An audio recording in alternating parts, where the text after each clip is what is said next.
आपको पता है कि इस वक्त ईरान का अमेरिका के साथ तनाज़ा चला आ रहा है और इस वक्त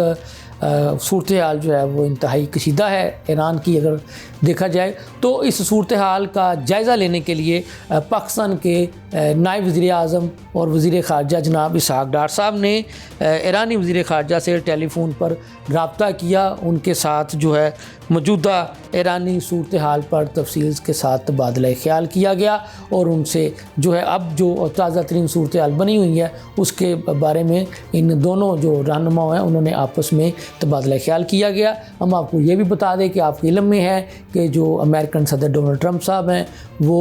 कुछ दिनों से ईरान को जो है वो संगीन नताइज की धमकियाँ जो है वो दे रहे हैं और इस वक्त ईरान के अंदर भी आपको पता है मुख्तलिफ़ शहरों में एहतजाज का सिलसिला भी जारी है, जिसके बारे में अमेरिकी सदर ने कहा था कि अगर ईरान ने अपने शहरियों पर जो है वो तशद्दुद करने की कोशिश की गई तो फिर अमेरिका मुदाखलत करेगा।